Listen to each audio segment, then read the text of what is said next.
Hello, good afternoon, students. আজকে আমরা পড়ব sampling estimates for large size samples. তোমাদের এসএসসি পেপারে টপিক 2 এর সেকেন্ড পার্ট।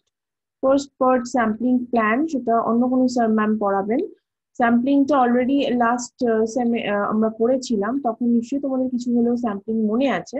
তো আজকে আমরা স্যাম্পলিং এস্টিমেটস করবো। এটা একটু থিওরিটিক্যাল পার্ট, মানে একটু বুঝতে হবে। কনসেপচুয়াল পার্টটা ক্লিয়ার না হলে স্যাম্পলিংটা ভালো করে করা যায় না, হাইপোথেসিস টেস্টিং বা বাকি অন্যগুলো কেন করি, কেন করব, সেই কনসেপ্টস গুলোই আজকে আমরা পড়বো। Sampling estimates for large sized samples. Large size sample কাকে বলে সেগুলো আজকে আমরা জানবো।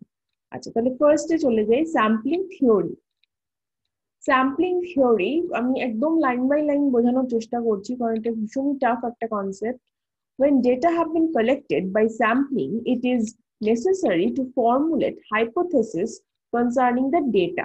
আমি একটু আগেই বললাম যে হাইপোথেসিস, আমাদের হাইপোথেসিসের বাংলা হলো তত্ত্ব। হাইপোথেসিস আমাদের একটা ফার্স্টে নিতে হয়, একটা ফর্মুলেট করতে হয় একটা হাইপোথেসিস।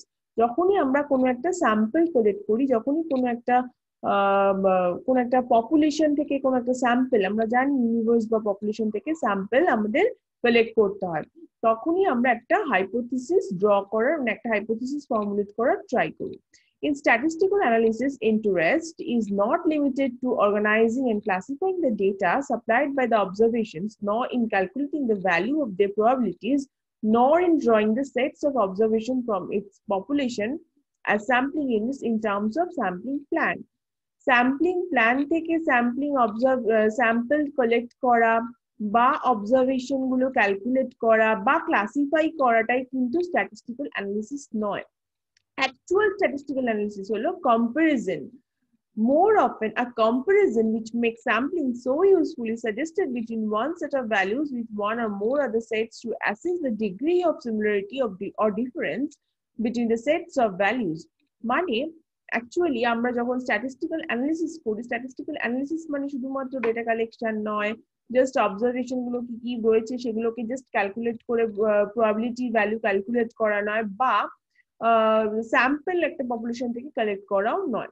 অ্যাকচুয়ালি একটা স্ট্যাটিস্টিক্যাল অ্যানালিসিস মানে হলো কম্পারিজন করা, একটা স্যাম্পলিং সেটের সাথে আরো অনেকগুলো স্যাম্পলিং সেটের কম্পারিজন করে তার প্রবাবিলিটি, সিমিলারিটি বা ডিফারেন্সের প্রবাবিলিটিকে আমরা যখন অ্যানালাইজ করি, সেটাই হলো actual statistical analysis. This leads to sampling theory, which is a study of relationships existing between a population and samples drawn from the population. তাহলে স্যাম্পলিং থিওরি কি হলো? স্যাম্পলিং থিওরি হলো এই যে কম্পারিজনটার ফলে আমরা যেটা বার করছি, যে তাদের মধ্যে সিমিলারিটি আছে নাকি ডিফারেন্স আছে। তাহলে এর মানে কি? একটা রিলেশনশিপ এস্টাবলিশ করার চেষ্টা করছি। তাহলে স্যাম্পলিং থিওরি হলো স্টাডি অফ রিলেশনশিপস, একটা রিলেশনশিপের study existing between a population and samples. একটা পপুলেশন থেকে আমি একটা স্যাম্পল ড্র করতে পারি, তিনটে চারটে স্যাম্পল ড্র করতে পারি। একটা পপুলেশন মানে একটা হিউজ পপুলেশন মানে এখানে কিন্তু জনসংখ্যার কথা বলছি না, আমি অলরেডি পপুলেশন বলেছি অনেকদিন আগেই। স্ট্যাটিস্টিক্যাল পপুলেশন মানে হচ্ছে একটা যে কোনো একটা যেটাই আমরা স্টাডি করতে চাইছি। সাপোজ ধরা যাক আমি WBSU তে যতজন জিওগ্রাফি স্টুডেন্টস জিওগ্রাফি পড়ে সবাইকে নিয়ে আমি একটা স্টাডি করতে চাইছি। তাহলে আমার পপুলেশন হচ্ছে কিন্তু all students of geography branch in WBSU. ওকে, আমাদের ইউনিভার্সিটিতে যত স্টুডেন্টস পড়ে সবাইকে নিয়ে হবে পপুলেশন। আর পপুলেশন থেকে স্যাম্পল হচ্ছে, আমি হয়তো স্যাম্পল ড্র করলাম, প্রত্যেকটা কলেজ থেকে র্যান্ডামলি আমি 20 জন করে নেব, তো সেটা হচ্ছে আমার স্যাম্পল। তাহলে পপুলেশনের মধ্যে থেকে আমি প্রত্যেকটা কলেজে জিওগ্রাফি ডিপার্টমেন্টে গিয়ে 20 জন করে স্টুডেন্টের ডেটা কালেক্ট করলাম, তাহলে সেটা হলো আমার স্যাম্পল। ওকে, তাহলে স্যাম্পলিং থিওরি বোঝা গেল যে কি না, it is a study of relationship between population and sample drawn from that population. Okay, আচ্ছা, নেক্সট কি? Sampling theory is applicable only to random samples. আচ্ছা, এটা মনে রাখতে হবে, স্যাম্পলিং থিওরি কিন্তু সবসময় র্যান্ডম স্যাম্পলের জন্যই অ্যাপ্লিকেবল। বাকি আরো অনেকগুলো স্যাম্পলিং মেথড আছে, আমরা জানি স্ট্র্যাটিফাইড স্যাম্পলিং হতে পারে, র্যান্ডম স্ট্র্যাটিফাইড হতে পারে, যাই হোক না কেন, কিন্তু তাদের জন্য আমি স্যাম্পলিং থিওরিকে অ্যাপ্লিকেবল করতে পারবো না। র্যান্ডম স্যাম্পলের ক্ষেত্রেই আমরা স্যাম্পলিং থিওরি অ্যাপ্লাই করতে পারবো। Here two terms, parameter and statistic, are very important. Parameter and statistic ভীষণ important, মাথায় রাখবে, পরীক্ষায় কিন্তু কোশ্চেন আসতে পারে। Parameter হচ্ছে related to population and statistic is related to sample. দেখো এখানে সেটাই বলছে, all the statistical measures are based on all items of the universe which may be finite or infinite, hypothetical or existence. Infinite বুঝতেই পারছো, মানে আমি population একটু আগেই বলছিলাম, পপুলেশন বা ইউনিভার্স একটু আগেই বলছিলাম যে ইউনিভার্সিটি WBSU আন্ডারে যতগুলো কলেজ আছে, প্রত্যেকটা কলেজে যারা জিওগ্রাফি নিয়ে পড়ছে তাদের আমি একটা সার্ভে করব। বাট আমার পপুলেশনটা ইনফাইনাইটও হতে পারে। আমি WBSU জায়গায় বলতে পারি যে ইন্ডিয়াতে যতগুলো কলেজ আছে প্রত্যেকটা কলেজের, আমার যতগুলো কলেজের ডিপার্টমেন্ট অফ জিওগ্রাফি আছে সবার স্টুডেন্টদের মধ্যে আমি একটা সার্ভে করব। আমি ইন্ডিয়া ছাড়া আমি পুরো হোল ওয়ার্ল্ডের মধ্যেও কাজটা করতে পারি। তো এটা ইনফাইনাইট লেভেলে যেতে পারে, এটা কিন্তু ফাইনাইট হতে পারে, ইনফাইনাইট হতে পারে। আবার হাইপোথেটিক্যাল হতে পারে, এক্সিস্টেন্স হতে পারে। হাইপোথেটিক্যাল মানে এমন কিছু একটা যেটা অ্যাকচুয়ালি রিয়েলিটিতে সম্ভব নয়, এমন কোনো একটা জিনিস আমরা হয়তো মানে চেষ্টা করছি প্রুভ করার বা নিচ্ছি আর কি, যার ডেটা বা স্যাম্পল, যেটা hypothetically only possible but actually রিয়েলিটিতে পসিবল নয়। আর এক্সিস্টেন্স তো বুঝতেই পারছো, যেটা রিয়েলিটিতে পসিবল সেটাই হচ্ছে existence. Like population mean or population standard deviation are termed as parameters. Okay, population থেকে আমরা যখন population এর characteristic মানে একটা whole population এর যে mean বা whole population এর যে standard deviation হয় তাকে আমরা বলি parameters. Whereas the statistical measures worked out on the basis of sample statistics like sample mean or sample standard deviation is an example of statistic. তাহলে বোঝা গেল এখানে কিন্তু প্যারামিটার বলতে আমরা নরমালি যেটা বুঝি, প্যারামিটারস মানে আমরা বুঝি যে ডিফারেন্ট টাইপস অফ প্যারামিটারস, মানে সাপোজ আমি এই যে স্টুডেন্টদের যে সার্ভেটা করছি সেখানে হয়তো একটা প্যারামিটার নিলাম যে স্টুডেন্টদের রেজাল্ট, এটা একটা প্যারামিটার। আমরা এতদিন এটা বুঝতাম প্যারামিটার, বাট এখানে কিন্তু এখন আমি দেখছি প্যারামিটারের স্যাম্পলিং থিওরিতে প্যারামিটার একটা আলাদা মিনিং রয়েছে। সেটা কি না, ইউনিভার্স বা পপুলেশন থেকে আমরা যদি তার মিন এন্ড তার স্ট্যান্ডার্ড ডেভিয়েশন ক্যালকুলেট করি সেটাকে আমরা বলবো প্যারামিটার। whereas স্ট্যাটিস্টিক্যাল মেজার যদি আমরা অ্যাপ্লাই করি স্যাম্পলের উপর এবং তার উপর sample mean and sample standard deviation যদি বার করি তখন আমরা সেটাকে বলবো স্ট্যাটিস্টিক। তাহলে পপুলেশন এন্ড স্ট্যাটিস্টিক হচ্ছে প্যারামিটার এন্ড স্ট্যাটিস্টিক হচ্ছে, প্যারামিটার হচ্ছে totally related to population and statistic is related to sample. Sample এর mean and SD বার করলে তাকে আমরা statistic বলবো, population এর mean and SD বার করলে তাকে আমরা parameter বলবো। নেক্সট আসছে sampling theory objectives. Sampling theory main যেটা আর কি অবজেক্টিভ সেটা হচ্ছে the main problem of sampling theory. এখানে প্রবলেম মানে সমস্যা না, কেন হচ্ছে মানে যে প্রবলেমটা নিয়ে ডিল করে sampling theory, যে কি বলবো মানে এটা ম্যাথমেটিক্যাল প্রবলেম। ওকে, ম্যাথমেটিক্যাল প্রবলেম হিসেবে বা স্ট্যাটিস্টিক্যাল প্রবলেম হিসেবে ধরতে পারো।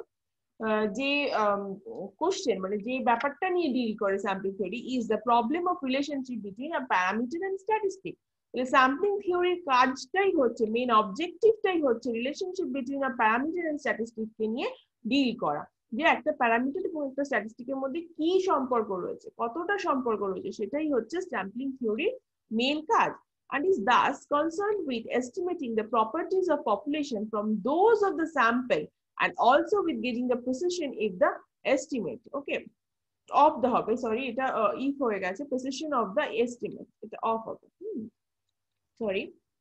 আচ্ছা, তাহলে ব্যাপারটা কি দাঁড়ালো, অ্যাকচুয়ালি আমরা কি করি স্যাম্পলিং থিওরির মাধ্যমে একটা প্যারামিটার এবং একটা স্ট্যাটিস্টিকের মধ্যে রিলেশনশিপ ফাইন্ড আউট করার চেষ্টা করি, এবং এর মাধ্যমে আমরা যেটা করি একটা স্ট্যাটিস্টিক মানে কি mean or standard deviation of sample, সেখান থেকে আমরা চেষ্টা করি প্যারামিটার বা পপুলেশনের যে অ্যাকচুয়াল যে অবস্থাটা রয়েছে, রিয়েলিটিতে কি অবস্থা সেটাকে আমরা অ্যাসেস করার চেষ্টা করি।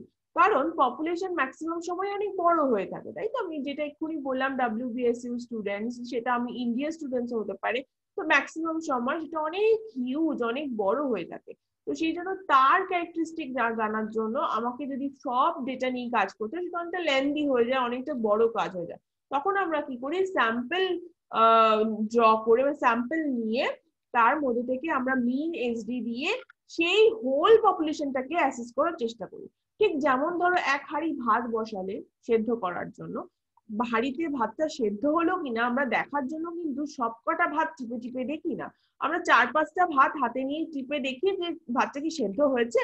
যদি 4-5টা ভাত সেদ্ধ হয় তাহলে আমি বলতে পারি, এটা হাইপোথিসিস ড্র করতে পারি, এখানেই হাইপোথিসিস আসছে যে এই 4-5টা ভাত সেদ্ধ হয়েছে, মানে ধরে নিতে পারি যে হাঁড়ির প্রত্যেকটা চালই সেদ্ধ হয়েছে, ঠিক আছে। বাট সেটা যে সবসময় ট্রু হবে তা নয়, সেটা আমরা বলবো সিগনিফিকেন্স লেভেল। ওকে, সেই ট্রু হওয়ার চান্সটা যে কতখানি ট্রু হতে পারে বা না হতে পারে এটাও থাকতে পারে, থাকবে কিন্তু সেখানে, ঠিক আছে। আমি যখন একটা পার্টিকুলার থেকে একটা জেনারেলে ডিসিশনে অ্যাচিভ করব তখন কিন্তু পুরোটা সবসময় ট্রু হতে নাও হতে পারে, এখানে একটা এরারের চান্স থেকে যেতে পারে, ঠিক আছে। তো যাই হোক, সেটা আমি পরে আসছি।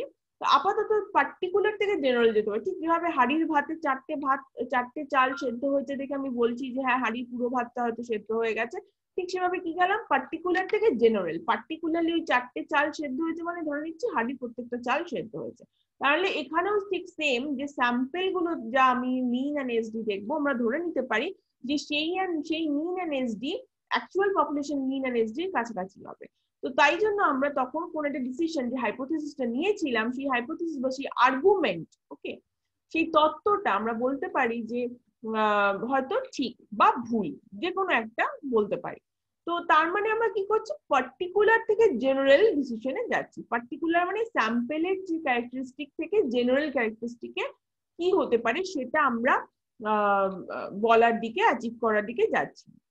ওকে, এটাকেই বলে স্ট্যাটিস্টিক্যাল ইন্ডাকশন বা স্ট্যাটিস্টিক্যাল ইনফারেন্স।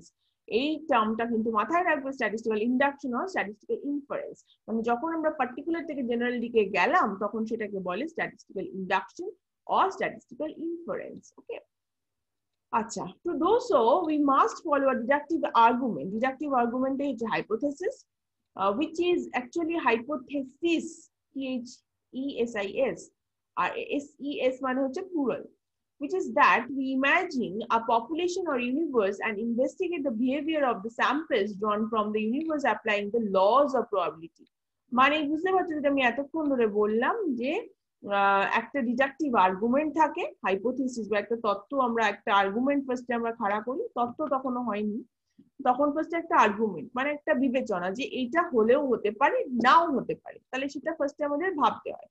তারপরে আমরা দেখবো যে ওইটা হওয়ার জন্য আমরা একটা বিশাল পপুলেশন তো রয়েছে, সেই পপুলেশনটা নিয়ে তো পুরোটা স্টাডি করা সম্ভব না, তার থেকে আমরা একটা স্যাম্পল নেব এবং সেই স্যাম্পলে ইনভেস্টিগেট করব বিহেভিয়ারটা কিরকম, এবং সেই ইনভেস্টিগেট করার সময় প্রবাবিলিটি, লজ অফ প্রবাবিলিটি আমরা অলরেডি পড়ে ফেলেছি, সেই প্রবাবিলিটি লজ গুলো অ্যাপ্লাই করবো এবং করার পরে দেখবো যে কত % প্রবাবিলিটি আছে যে ওটা এবং পপুলেশন, যে হোল পপুলেশন যেটা ছিল সেটা সেম বা সেম নয়, বা কোনো ডিফারেন্স আছে বা কোনো সিমিলারিটি আছে, রিলেশনশিপটা আর কি, সেটা আমরা প্রবাবিলিটি থ্রু দিয়ে বার করবো।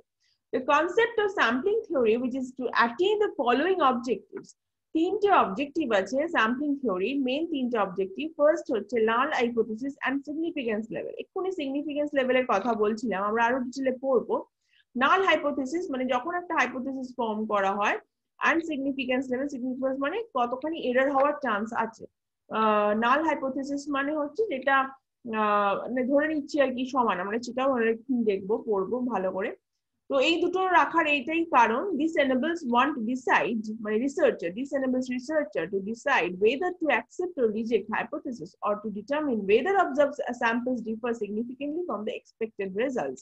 The null hypothesis and significance level এই অবজেক্টিভটার এটাই অর্থ যে রিসার্চারদের এটা হেল্প করে যে আমি যে এই হাইপোথিসিস বা আর্গুমেন্টটাকে খাড়া করেছি, যে আর্গুমেন্টটাকে আমি নিয়েছি, সেই আর্গুমেন্টটা কি অ্যাকসেপ্টেড অর রিজেক্টেড, মানে মিলে গেল, ইয়েস হলো অর নো হলো, ইয়েস হলে অ্যাকসেপ্টেড, নো হলে রিজেক্টেড। ওকে, তো সেইটাই ডিসিশন নিতে কিন্তু null hypothesis and significance level help করে। Or to determine whether observed samples differ significantly from the expected results.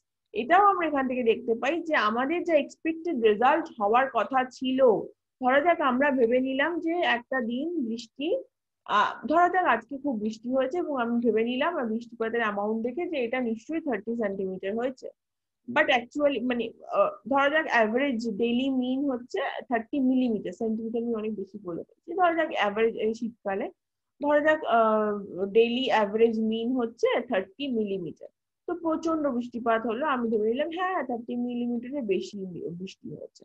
তো তারপরে দেখা গেল হয়তো যে অ্যাকচুয়ালি 30 মিলিমিটার হয়নি, তার কমই হয়েছে, বেশি তো হয়নি, তার কম হয়েছে।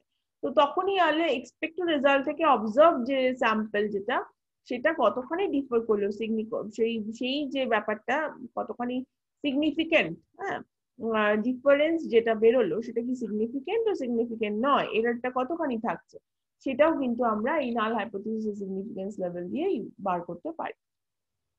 1 and 2 tail test, এটা সিগনিফিকেন্স লেভেল যেটা বেরোলো, মানে সিগনিফিকেন্স লেভেল আমরা যখন দেখবো, সিগনিফিকেন্স লেভেল দিয়ে আমরা একটা মানে এরকম বলি যে 5% সিগনিফিকেন্স লেভেল বা 2% সিগনিফিকেন্স লেভেল। তো এই যে 5% বা 2%, এইটাকে আমরা যখন দুটো রিজিয়নে একটা ক্রিটিক্যাল ভ্যালু দিয়ে দেখাই, সাপোজ যখন আমরা ফ্রিকোয়েন্সি ডিস্ট্রিবিউশন করি এরকম দেখতে হয়, তো এরকম দেখতে হয়। তো ওই যে সিগনিফিকেন্স লেভেলটার কথা বলি, সিগনিফিকেন্স লেভেলটাকে আমরা এই দুটো টেলের দিকে রাখতে পারি। তো একটা টেলের দিকে থাকলে সেটাকে বলে ওয়ান টেল টেস্ট, আর যদি কম্পারিজন বা রিলেশনশিপ হয়তো দেখিয়েছি তখন দুটো টেলের দিকেই থাকে, তখন সেটাকে বলে টু টেল টেস্ট। দুটো টেলের দিকে রয়েছে বলে টু টেল টেস্ট, আর যদি আইদার হয় এদিকে নয় এদিকে যদি থাকে তাহলে সেটাকে বলে ওয়ান টেল টেস্ট, এবং সেখানে কম্পারিজন থাকে না, সেখানে এমনিই থাকে। আর যদি কম্পারিজন দুটো সেট অফ স্যাম্পলের মধ্যে কম্পারিজন দেখাতে হচ্ছে তখন আমাদের টু টেল টেস্টটা করতে হয়। আরেকটা হচ্ছে স্যাম্পলিং ডিস্ট্রিবিউশন। স্যাম্পলিং ডিস্ট্রিবিউশন হচ্ছে মিন, মানে স্যাম্পলিং মিন, যেটা স্যাম্পল মিন যখন পপুলেশন থেকে ড্র করি তখন সেটা স্যাম্পল মিনটাকে যদি আমরা ডিস্ট্রিবিউট করি ফ্রিকোয়েন্সি কার্ভের বা পলিগনের মাধ্যমে, তখন যে জিনিসটা দাঁড়ায় সেটা হচ্ছে স্যাম্পলিং ডিস্ট্রিবিউশন। এই তিনটে অ্যাচিভ করা হচ্ছে main objectives of sampling theory. এবার এই তিনটে আমরা একটা একটা করে দেখবো। ফার্স্ট ওয়ান হচ্ছে নাল hypothesis. The logic of the theory of sampling is the logic of induction, that is from particular to general, and hence all the results will have to be expressed, will have to be expressed in terms of probability.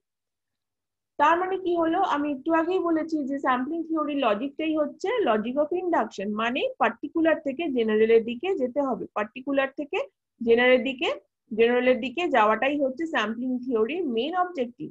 তো সেই জন্য আমাদের কিন্তু প্রত্যেকটা রেজাল্টই প্রবাবিলিটির term দিয়ে, প্রবাবিলিটির ল কে apply করে আমাদের কাজটা করতে হয়।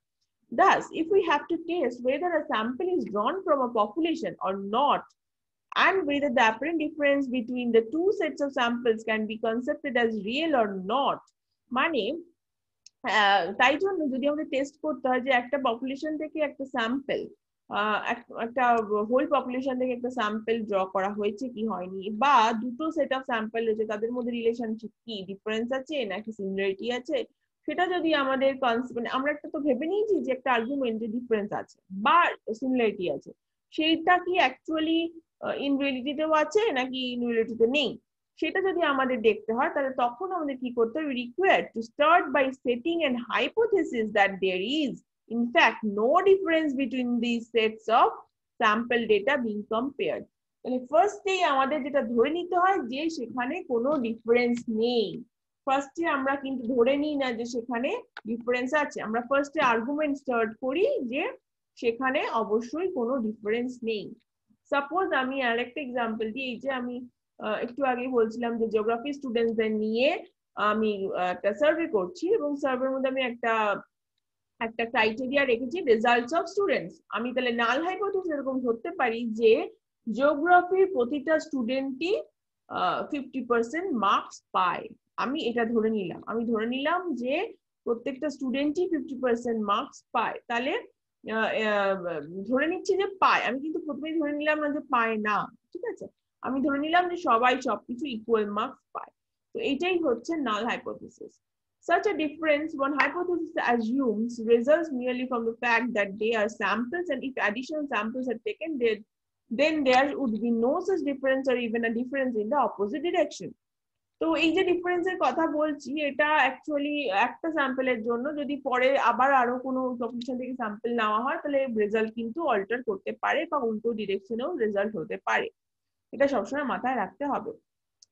Thus, this hypothesis which assumes no real difference between the data is named as null hypothesis. এখনই বললাম যেখানে আমি ধরে নিচ্ছি যে অ্যাকচুয়ালি সবাই সমান, সব ইকুয়াল, কোথাও কোনো ডিফারেন্স নেই, এটা ধরে যখন আর্গুমেন্টটা স্টার্ট করছি সেটা হলো নাল হাইপোথিসিস। তাই নাল হাইপোথিসিস অলওয়েজ আমরা এইভাবে ধরে নিয়ে স্টার্ট করি যে সব সমান, সবার মধ্যে ইকুয়ালিটি আছে, কেউ কারোর মধ্যে কোনো ডিফারেন্স নেই, সেইটাকে আমরা H0 বা নাল হাইপোথিসিস বা H0 দিয়ে ডিনোট করি। ওকে, statistical tests then decide whether one should accept or reject the null hypothesis. এরপর আমরা নানা রকম statistical test করি, সেগুলোকে প্যারামেট্রিক টেস্ট বলে, নন প্যারামেট্রিক টেস্ট বলে। এগুলো আমরা প্যারামেট্রিক টেস্টে আমরা দেখবো, লার্জ ডেটার ক্ষেত্রে প্যারামেট্রিক টেস্ট করি, আমরা পরে পড়বো নেক্সট ক্লাসে, আজকে পড়াবো না সেটা। One should accept or reject the null hypothesis. আমরা রিসার্চাররা নানা রকম টেস্ট করে আমরা দেখবো যে অ্যাকচুয়ালি যে নাল হাইপোথিসিস নিলাম বা H0 যেটা নিলাম সেটা কি অ্যাকসেপ্টেড হবে অর রিজেক্টেড হবে। If the null hypothesis is rejected, then the inverse of the null hypothesis. যদি অ্যাকসেপ্টেড হয় তাহলে তো খুবই ভালো, যদি সত্যি সত্যি সেখানে ইকুয়ালিটি থাকে এবং সত্যি সত্যি যদি দেখা যায় যে আমরা যে পপুলেশন থেকে স্যাম্পলটা ড্র করেছিলাম যে প্রত্যেকটা স্টুডেন্টই 50% পায়, যদি সবকটা স্টুডেন্টই 50% পায়, যদি এটা মিলে যায় তাহলে তো খুবই ভালো, তাহলে তো নাল হাইপোথিসিস অ্যাকসেপ্টেড বলে আমরা লিখে দেবো, ব্যাস মিটে গেল। কিন্তু যদি নাল হাইপোথিসিস ইজ রিজেক্টেড হয় তখন আরেকটা আমাদের অল্টারনেটিভ হাইপোথিসিসকে অ্যাকসেপ্ট করতে হয়। নাল হাইপোথিসিস রিজেক্টেড মানে সবাই অবশ্যই 50% পায়নি, 50% এর কম আছে, 50% এর বেশি আছে, সেটা হচ্ছে আমাদের অল্টারনেটিভ হাইপোথিসিস এবং সেটাকে নাম দেওয়া হয় H1। নাল হাইপোথিসিস কে যদি রিজেক্টেড হয়ে যায় তখন তাকে আমরা H1 inverse of null hypothesis, যাকে আমরা H1 বলছি, বা তার নাম হলো অল্টারনেটিভ হাইপোথিসিস বা রিসার্চ হাইপোথিসিস। তিন রকম নাম হচ্ছে, একটা inverse of null hypothesis, research hypothesis, alternate hypothesis. এই তিনটে সেম জিনিস, এই তিনটেই হচ্ছে নাল হাইপোথিসিসের অপোজিট। যদি নাল হাইপোথিসিস যদি অ্যাকসেপ্টেড না হয়, রিজেক্টেড হয়, তাহলে আমাদের কাছে অ্যাকসেপ্টেড হয় রিসার্চ হাইপোথিসিস বা অল্টারনেটিভ হাইপোথিসিস। আচ্ছা, null hypothesis is a statement only, but the explanation of their acceptance or rejection which form the research hypothesis is the essence of sampling theory. এই যে আমি এটাকে নাল হাইপোথিসিস কে আমি accept করব না রিজেক্ট করব, এটাই হচ্ছে আমার মেন স্যাম্পলিং থিওরির মেন এসেন্স, এইটাই স্যাম্পলিং থিওরির মেন অবজেক্টিভ। নাল হাইপোথিসিস কে আমি নানা রকম টেস্টিং এর মাধ্যমে অ্যাকসেপ্ট করব কি রিজেক্ট করব, এই ডিসিশনটা অ্যাচিভ করাটাই হচ্ছে স্যাম্পলিং থিওরির মেন অবজেক্টিভ। একটা এক্সাম্পল দিয়েছি দেখো, ধরা যাক একজন ক্লাইমেটোলজিস্ট রয়েছেন, who wishes to find whether the rainfall of a particular year is higher than the mean annual rainfall of the place which is 60 centimeter. আচ্ছা, দ্যাট মিনস একজন হয়তো সে ভেবে নিচ্ছে যে একটা জায়গায় একটা পার্টিকুলার ইয়ারের রেইনফল কি একটা mean annual rainfall of the place which is 60 centimetre তার থেকে হায়ার, মানে তার থেকে বেশি কি বেশি না। ঠিক যেমন আমি একটু আগে বললাম যে স্টুডেন্টসদের মিন মার্কস হয়তো 50%, তো 50% এর থেকে আমি ধরে নিচ্ছি যে নাল হাইপোথিসিস নিয়েছিলাম যে সবাই সমান, অল্টারনেটিভ হাইপোথিসিস না, সবাই সমান না, 50 বেশি আছে 50 কম আছে। ওকে, তো এখানেও তাই, তাহলে নাল হাইপোথিসিস H0 ইকুয়ালস টু হবে কি 60 centimetre, rainfall of that particular year is equal to mean annual rainfall that is 60 centimetre. তাহলে এইটা হলো আমার নাল হাইপোথিসিস। কিন্তু নাল হাইপোথিসিসের সাথে আমাদের একটা অল্টারনেটিভ হাইপোথিসিসও ফর্ম করে রাখতে হবে, ফর্মুলেট করে রাখতে হবে, কারণ এটা যদি রিজেক্টেড হয় তখন এটা আমার অ্যাকসেপ্টেড হবে। তাহলে অল্টারনেটিভ হাইপোথিসিসটা হবে এরকম, rainfall of that particular is not equal to mean actual mean annual rainfall, যেটা আমি একটু আগে এক্সাম্পল দিয়ে বুঝিয়েছি। এবার suppose once a hypothesis expressed, we can make a decision to either accept or reject it on the basis of our statistical test. তো accept ও reject তো করবো, কিন্তু অ্যাকসেপ্ট ও রিজেক্ট করার সময় আমাদের কিছু এরর হওয়ার চান্স থাকে। তো সেখানে দুটো পসিবল স্টেটস অফ হাইপোথিসিস হতে পারে, true and false. This produces 4 possible outcomes. দেখো এখানে 4টে পসিবল আউটকাম হতে পারে। ধরা যাক decision actually hypothesis is accepted, তো hypothesis accepted and hypothesis correct. তাহলে কারেক্ট হলে আমি হাইপোথিসিস যত কারেক্ট তখন আমি হাইপোথিসিসটাকে অ্যাকসেপ্ট করলাম নাল হাইপোথিসিস, তাহলে সেটা অবশ্যই কারেক্ট ডিসিশন। কিন্তু দেখা গেল আমি যখন হাইপোথিসিসটা ফর্ম করেছিলাম তখন সেটা ইনকারেক্ট ছিল, বাট তাও সেটা আমি অ্যাকসেপ্ট করে ফেললাম, তখন আমার একটা এরর হবে, এররটার নাম হচ্ছে টাইপ 2 এরর বা বিটা। আর হাইপোথিসিস হয়তো রিজেক্ট করেছি কিন্তু অ্যাকচুয়ালি হাইপোথিসিসটা কারেক্ট ছিল, তো তখন আমার হবে টাইপ 1 এরর বা আলফা। ঠিক আছে, হিউম্যান এরর দু রকম হতে পারে, বা আমরা অ্যানালিসিসের সময় দু রকম এরর করে ফেলতে পারি, একটা type 1 error and type 2 error. না, টাইপ 1 এরর হচ্ছে হাইপোথিসিস যখন কারেক্ট ছিল বাট তা সত্ত্বেও আমরা রিজেক্ট করেছি, আর টাইপ 2 এরর হচ্ছে হাইপোথিসিসটা ভুল ছিল কিন্তু তা সত্ত্বেও আমরা তাকে অ্যাকসেপ্ট করেছি। ওকে, এই দুটো এরর কিন্তু হতে পারে। নেক্সট চলে আসছে সিগনিফিকেন্স লেভেল। সিগনিফিকেন্স লেভেল আমি একটু আগে বলছিলাম, সিগনিফিকেন্স লেভেল মানে হচ্ছে এরর হওয়ার চান্স কতটা সেটাকেই আমরা সিগনিফিকেন্স লেভেল বলি। দেখো এখানে লিখেছি the validity of either of the hypothesis, either of hypothesis মানে এখানে নাল আর অল্টারনেটিভ কে দুটোকে বলছে, is tested at a certain significance level. তো হাইপোথিসিস নামার পর আমরা নানারকম স্ট্যাটিস্টিক্যাল টেস্ট করার পর আমরা সেটা আদৌ সিগনিফিকেন্ট মানে একটা সিগনিফিকেন্ট কিনা, একটা সার্টেন সিগনিফিকেন্স লেভেল আমরা টেস্ট করি যে এটা আদৌ এর ভ্যালিডিটি কিছু আছে কিনা, এটা আদৌ ভ্যালিড কিনা। ওকে, তো significance level is actually confidence limits in terms of probability, because in statistical test on analysis we do not make an absolute acceptance or rejection of a hypothesis. এটা মাথায় রাখবে সবসময়, স্ট্যাটিস্টিক্যাল টেস্ট আমরা প্রবাবিলিটিতে যখন আমরা in terms of probability যখন আমরা statistical test করছি তখন কোনো হাইপোথিসিসই আমরা বলতে পারি না যে আমরা তাকে অ্যাকসেপ্ট করলাম হয়তো, বাট আমাদের এই ডিসিশনটা, এই অ্যাকসেপ্টেন্সের ডিসিশনটা 100% কারেক্ট, কারণ আমরা প্রবাবিলিটির উপর ডিপেন্ড করে ডিসিশনটা নিয়েছি। তো সেই জন্য আমাদের কিছু এররের পজিশন আমরা ছেড়ে রাখতে হয়, বা আমরা যদি রিজেক্ট করি তো আমাদের ডিসিশনটা 100% কারেক্ট আমরা কখনোই বলতে পারি না। তো the confidence limits gives a measure of accuracy with which a population mean is known in relation to the sample mean. এইটাকেই বলে কনফিডেন্স লিমিট বা সিগনিফিকেন্স লেভেল। দুটো সেম, দুটো ইন্টারচেঞ্জেবলি ইউজ হয় সিগনিফিকেন্স লেভেল বা confidence limit. Significance level near 100% gives less scope for the result to occur by chance. 100% লেভেলে আমরা 100% confident যে আমরা এটাকে অ্যাকসেপ্ট করেছি এবং আমরা 100% কনফিডেন্ট, এটা আমরা কখনোই বলতে পারি না। তো সিগনিফিকেন্স লেভেল 100% অফ লেভেলে আমরা কিন্তু কখনোই রাখতে পারি না। সিগনিফিকেন্স লেভেল স্টার্ট হয় অল টাইম 1% কমিয়ে, মানে কনফিডেন্স লিমিটটা আমাদের 99% থাকে, যে আমাদের ডিসিশনের উপর আমাদের কনফিডেন্স 99% হতে পারে, বা 95% থেকে 99% যে কোনো ভ্যালু হতে পারে। At 99% probability, a result can be considered to be highly significant, but below 95% the result is only suggestive. 99% থেকে 95% আমরা শুধু নিই, 95% এর কম হয়ে গেলে সেটা রেজাল্টটা তখন আর সিগনিফিকেন্সটা সে লস করে ফেলে, অনলি সেটা সাজেস্টিভ বা সাজেশন হয়ে যায়। সেটা ঠিক মানে স্ট্যাটিস্টিক্যাল তার কোনো ভ্যালু থাকে না, ভ্যালিডিটি থাকে না। তাই জন্য আমরা 99% থেকে 95% অব্দি অনলি করি, কারণ 99% এর উপর অ্যাচিভ করা যায় না, এবং 95% এর কম করলে সেটা আর তার কোনো ভ্যালিডিটি থাকে না, সেটা লস করে, সেটা অনলি সাজেস্টিভ টাইপের ডিসিশন হয়ে যায়। তো সেই জন্য আমরা অনলি 99-95% এই রিজিয়নের মধ্যে সিগনিফিকেন্স লেভেলটাকে রাখি। Thus, the probability of our citing a particular hypothesis being in error is called significance level of the test, and it is usually taken at 1% to 5%. মানে এই যে এক্ষুনি দেখলাম 99% মানে এটা হচ্ছে কনফিডেন্স লিমিট। ওকে, 99% যখন আমরা বলছি তখন 99% কনফিডেন্স আছে আমাদের ডিসিশনের উপর। তাহলে সিগনিফিকেন্স লেভেল হচ্ছে কি 100 থেকে 99 বাদ দিলে হয় 1%, তাহলে সিগনিফিকেন্ট লেভেল হচ্ছে 1%, আর এই 95% এর ক্ষেত্রে সিগনিফিকেন্ট লেভেল হচ্ছে 5%, তাই তো? তাহলে কনফিডেন্স লিমিট বলতে গেলে বলতে হবে 99% আর 95%, আর সিগনিফিকেন্স লেভেল বলতে গেলে বলতে হবে 1% and 5%। তাহলে এইটাই হচ্ছে সিগনিফিকেন্স লেভেল, এবং এইটা আমরা জেনারেলি 1% থেকে 5% এর মধ্যে নিয়ে থাকি। So the level of significance can be defined as the probability of rejecting a hypothesis. বুঝতেই পারছো যে একটা হাইপোথিসকে আমরা রিজেক্ট করব আর অ্যাকসেপ্ট করব, তার প্রবাবিলিটিই হচ্ছে level of significance. Level of significance কে আমরা আলফা দিয়ে ডিনোট করি।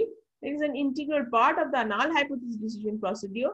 এই যে নাল হাইপোথিসিস অল্টারনেটিভ হাইপোথিসিস করলাম, এখানে আমাদের সিগনিফিকেন্স লেভেল থাকবেই। তোমরা আরো একটু বড় হলে তোমরা সমস্ত রকম টেস্টিং করা শিখবে, তখন দেখতে পাবে যে নাল হাইপোথিসিস বা অল্টারনেটিভ হাইপোথিসিস ফ্রেম করার পরেই আমাদের যেটা করতে হয় টেস্ট করতে হয়, এবং সেই টেস্টের তলায় লিখে দিতে হয় যে এই পার্সেন্টেজ অফ সিগনিফিকেন্স লেভেলে আমরা বলছি যে হ্যাঁ নাল hypothesis accepted or rejected and alternative hypothesis accepted. Okay, এটা আমাদের তখন বলতে হয়। আচ্ছা, আলফা 0.05 আর 0.01 এইটা মানে কিন্তু হচ্ছে 5%, এটা মানে কিন্তু হচ্ছে 1%। 5% বুঝতেই পারছো, 0.05 মানে 5% and 0.01 মানে 1%। আলফাকে আমরা এইভাবে রিপ্রেজেন্ট করি, তখন আর 5% বা 1% লিখি না, আলফা ইকুয়ালস টু 0.05 বা আলফা ইকুয়ালস টু 0.01 এইভাবে সিগনিফিকেন্স লেভেলকে আমরা ডিনোট করি। Meaning that the probability of rejecting the null hypothesis is 5% and 1% respectively.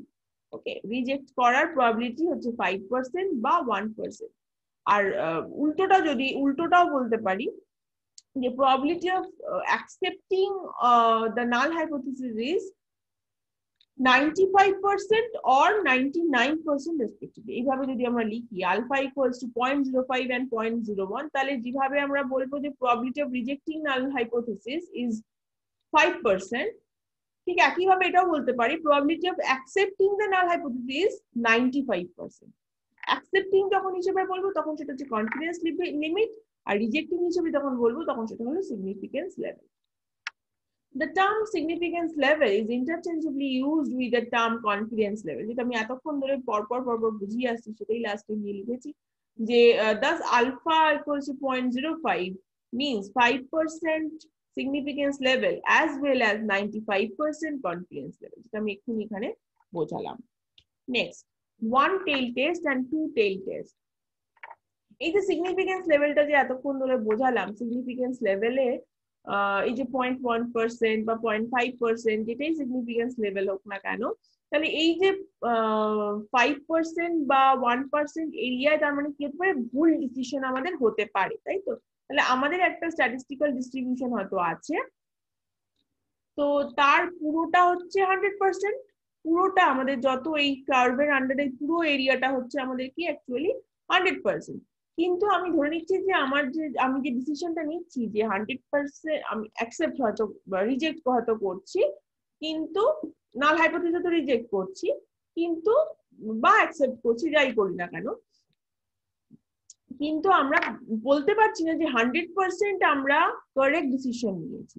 সেই 100% না বলে আমরা বলছি কি যে হয়তো সেখানে হয়তো 5% সিগনিফিকেন্ট লেভেল রয়েছে, তাই তো? তো সিগনিফিকেন্স লেভেল 5% রয়েছে, তার মানে সিগনিফিকেন্ট ওই 5% আমাদের চান্স রয়েছে আমাদের ডিসিশনটা ভুল হওয়ার, তাই তো?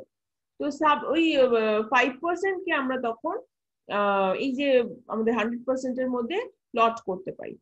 5% কে যদি আমরা প্লট করি, তো সেটা আমরা যদি একটা দিকে প্লট করি, মানে একটা টেলের মানে একটা কার্ভের যে কোনো একটা টেলের দিকে প্লট করতে পারি, আইদার এই দিক অর এই দিক, তো যেদিকেই প্লট করি না কেন, সেই এরিয়াটা কি ডিনোট করে যে 5% মানে হচ্ছে রিজেকশন, এরিয়া অফ রিজেকশন, আর এটা হচ্ছে এরিয়া অফ অ্যাকসেপ্টেন্স, ঠিক আছে? তো তাহলে এখানে 5% প্রবাবিলিটি রয়েছে রিজেক্ট করার ডিসিশনটাকে, বাট 95% কনফিডেন্স রয়েছে ডিসিশনটাকে সাপোর্ট করার। ওকে, সেটাই ক্রিটিক্যাল রিজিয়ন বলে, যেটা রিজেক্ট করার রিজিয়ন সেটাকে আমরা বলি ক্রিটিক্যাল রিজিয়ন বা critical value. The acceptance region is in which the null hypothesis is accepted, আর accepted region হচ্ছে যে অংশটা ক্রিটিক্যাল ভ্যালুর বাইরে, মানে 95% অংশটা হচ্ছে ক্রিটিক্যাল ভ্যালুর বাইরে, সেটাকে আমরা বলি অ্যাকসেপ্টেন্স রিজিয়ন। আর যে অংশটা এই 5% সিগনিফিকেন্স লেভেল যেটাকে আমরা বলি, সেই 5% হচ্ছে ক্রিটিক্যাল রিজিয়ন। ওকে, এই টার্মগুলো কিন্তু মাথায় রাখবে, critical region, acceptance region. Okay, the critical region will be at either the upper tail or lower tail or of the distribution depending upon the research hypothesis formulated. আপার টেলে হবে না লোয়ার টেলে হবে, এটা টোটালি হাইপোথিসিস এর উপর কিন্তু depend করে, এটা কেস টু কেস ডিফার করতে পারে, এটা সেরকম কিছু ব্যাপার। Next, in comparing one sample group with the other or estimating the population mean from the sample mean, we can phrase the hypothesis inverse or alternative to the null hypothesis in either of the following two ways. ধরা যাক দুখানা আমরা sample গ্রুপকে compare করছি, তো তখন সেই কম্পারিজনের সময় আমরা নাল হাইপোথিসিসের অল্টারনেটিভ একটা হাইপোথিসিস ফ্রেম করতে পারি, এবং সেই ফ্রেম করা ল্যাঙ্গুয়েজটা এরকম হতে পারে যে one group is significantly different from the other, বা এরকম ভাবে লিখতে পারি one group is significantly greater than the other. একটা হচ্ছে ডিফারেন্ট, একটা গ্রেটার। ডিফারেন্ট মানে গ্রেটার হতে পারে, লেসার হতে পারে, যাই হোক না কেন। সিগনিফিকেন্টলি গ্রেটার মানে অবশ্যই সেটা বেশি হবে আরেকটা গ্রুপের থেকে, তাই তো? তো এরকম ভাবে কিন্তু আমরা নাল হাইপোথিসিস এর অল্টারনেটিভ দুটো হাইপোথিসিস ফ্রেম করতে পারি। The former merely states, former মানে প্রথমেরটা, এই যে যেটা ডিফারেন্ট বলেছি সেইটা, merely states a difference, but the second phrasing produces a direction of difference. তাহলে different from the other, এটার মধ্যে দিয়ে আমরা বুঝতে পারছি যে হ্যাঁ তারা দুজন ডিফারেন্ট কিনা, মানে তাদের মধ্যে কোনো ডিফারেন্স আছে কিনা, বাট সেই ডিফারেন্সটা বেশি না কম সেটা কিন্তু আমরা ফার্স্ট থেকে বুঝতে পারছি না। বাট সেকেন্ডেরটা থেকে আমরা বুঝতে পারছি ডিরেকশন অফ ডিফারেন্স, মানে ডিফারেন্সটা বেশি। যদি এটা ট্রু হয় তাহলে বেশি হবে, যদি এটা ট্রু না হয় তাহলে কম হবে। তো তাই জন্য এখানে বোঝাচ্ছে যে প্রথমটা থেকে আমরা দেখতে পাচ্ছি যে একটা ডিফারেন্স আছে কি নেই, শুধু সেটুকু আমরা বুঝতে পারছি। সেকেন্ডের থেকে ডিরেকশন অফ ডিফারেন্স, মানে ডিফারেন্সটা অ্যাকচুয়ালি বেশি না কম, কোন দিকে ডিফারেন্স বেশি না কম সেটা আমরা সেকেন্ডের এই যে অল্টারনেটিভ হাইপোথিসিস রয়েছে সেটা থেকে আমরা বুঝতে পারছি। Thus, when a statistical test is designed to distinguish between two groups, it is called two-tailed test. তো এবার যদি আমরা এরকম দুখানা কেস করার পর, দুখানা হয়তো অল্টারনেটিভ হাইপোথিসিস নিয়েছি এবং তারপর স্ট্যাটিস্টিক্যাল টেস্ট আমরা ডিজাইন করছি এবং করার পর এই দুটো গ্রুপের মধ্যে পার্থক্য, ডিফারেন্স, যেটা direction of difference and difference বার করার জন্য আমরা নানা রকম স্ট্যাটিস্টিক্যাল টেস্ট আমরা অ্যাপ্লাই করছি, তখন it is called a two tail test. বোঝা গেল? তাহলে দু রকম যেহেতু স্যাম্পল নিয়েছি এবং দুটো স্যাম্পলের মধ্যে যেহেতু আমরা কম্পারিজন করছি এবং কম্পারিজন করে দেখতে চাইছি যে তাদের মধ্যে অ্যাকচুয়ালি কোনো ডিফারেন্স আছে কি নেই, আর দ্য ডিরেকশন অফ ডিফারেন্সটা কোন দিকে রয়েছে সেটা আমরা হয়তো অ্যানালাইজ করতে চাইছি, তখন আমাদের যেটা করতে হয় তখন সেটাকে আমরা বলি টু-টেল টেস্ট। এখানে ক্রিটিক্যাল রিজিয়ন যেটা থাকে সেটাকে বোথ দ্য টেলে ডিস্ট্রিবিউট করে দেওয়া হয়, দুটো টেলের মধ্যেই ডিস্ট্রিবিউট করে দেওয়া হয়। 0.025 করে দিয়েছে, মানে টোটালটা হচ্ছে 0.5%, কিন্তু আমার ক্রিটিক্যাল রিজিয়ন সেটাকে দুটো দিকে ভাগ করে দিয়েছে, একটা 0.025 এদিকে 0.025 এদিকে। ওকে, তাহলে টোটালটা কিন্তু হচ্ছে 5% হয়ে যাচ্ছে। তো এই হলো আমাদের one-tailed and two-tailed test. Next আসছে স্যাম্পলিং ডিস্ট্রিবিউশন। স্যাম্পলিং ডিস্ট্রিবিউশন হচ্ছে, আমি একটু আগেই বলছিলাম যে যখন স্যাম্পল মিন গুলোকে নিয়ে আমরা কাজ করি তখন স্যাম্পলিং ডিস্ট্রিবিউশন আসে। দেখো এখানে লিখছি, if a large number of samples of equal size n, একটা বিশাল বড় নাম্বারের স্যাম্পল আমরা কালেক্ট করছি সাইজ অফ n, মানে n খানা ভ্যালু, মানে n খানা এলিমেন্ট রয়েছে, ওকে, are to be repeatedly drawn from a population, and if x1, x2, x3, x4 be their possible random sample means, মানে সাপোজ ধরা যাক একটা বিশাল বড় পপুলেশন রয়েছে, সেখান থেকে আমি 10টা করে স্যাম্পল বারবার করে ড্র করছি র্যান্ডমলি। মানে এই যে আমি আমার টোটাল স্টুডেন্টস রয়েছে ডব্লিউবিএসসি আন্ডারে জিওগ্রাফি ডিপার্টমেন্টে সব কলেজ যারা পড়ে তাদের মধ্যে টোটাল স্টুডেন্টস রয়েছে হয়তো 1000 জন, তা আমি 10টা করে র্যান্ডমলি স্যাম্পল ড্র করছি। তো সেই স্যাম্পলের মধ্যে যে কোনো 10 জন স্টুডেন্টের মার্কস আসতে পারে। তো র্যান্ডমলি স্যাম্পল 10টা করে ড্র করছি, তাহলে আমাকে 10 বার ড্র করলে 1000 জন কভার করার কথা, কিন্তু রিপিটেশনও হতে পারে। তো সেটা আমি জানি না রিপিটেশন হচ্ছে কি হচ্ছে না।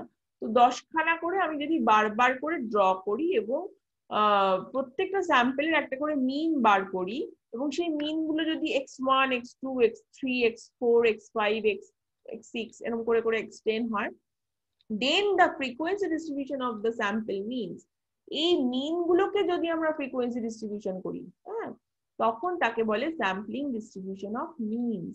মাথায় রাখবে সব সময়, স্যাম্পলিং ডিস্ট্রিবিউশন কিন্তু মিনের স্যাম্পলিং ডিস্ট্রিবিউশন। কার মিন?